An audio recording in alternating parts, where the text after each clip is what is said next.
Party के movement अपनी तरफ से जो जितनी भी ताकत झोंक रही है वो पूरा काम कर रही है। उसके अलावा महंत रूपनाथ जी की अगर जहां तक हम बात करते हैं कि जिस तरह आम आदमी पार्टी के राष्ट्रीय संयोजक दिल्ली के मुख्यमंत्री अरविंद जी केजरीवाल ने दिल्ली के अंदर बदलाव करने का काम किया, जो लोगों को गारंटियां दी वो पूरा किया।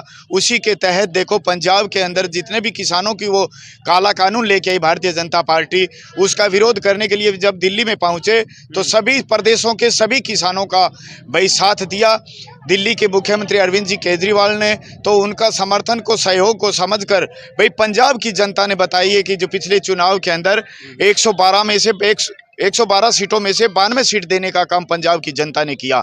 और जो गारंटियां पंजाब के अंदर दी उसके अंदर देखो जो 300 यूनिट महीने की लाइट फ्री की थी, तो आज के अपने जो राजस्थान के बिल के हिसाब से बात करते हैं 600 यूनिट बिल के पीछे हो गई, वो काम किया।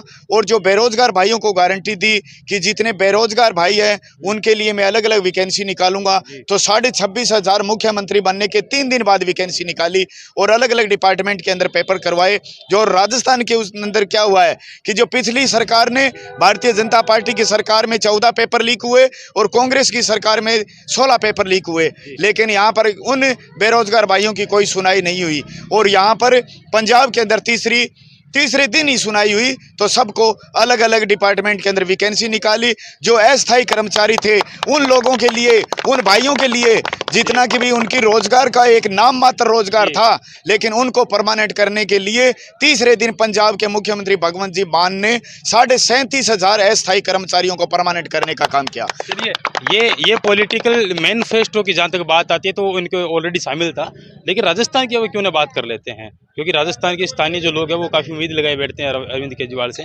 कोई मैनिफेस्टो जारी नहीं हुआ, कोई बड़े स्टार प्रचारक के राजस्थान में नहीं आया अभी तक। इसके पीछे मेन वजह क्या रही होगी? 200 विधानसभा सीट है, दावा किया जा रहा था कि 200 विधानसभाओं पर उम्मीदवारी जताएंगे, लेकिन सिर्फ 86 ही आवेदन आए हैं। ऐसा है जी, क्योंकि जो राष्ट्रीय कमेटी जो फैसला लेती है वो बड़ा सोच समझ कर लेती है, और जो उनके जो फैसले हैं वो उचित होते हैं, अनुचित नहीं होते हैं। लेकिन जो आपने देखा कि जो भारतीय जनता पार्टी की जो एक अपनी जो दोनों हाथों के अंदर ये लड़ियां रखते हैं ना कि जब चाहे उसको छोड़ दे, जब चाहे उसको पकड़ ले। जो ईडी और सीबीआई की जो इन्होंने चलाई थी कि भाई अपने 2 नवंबर को भाई केजरीवाल साहब को यहाँ बुलाना है और यहाँ से बुलाकर उस बयानबाजी के बहाने से भाई इनको गिरफ्तार करना है।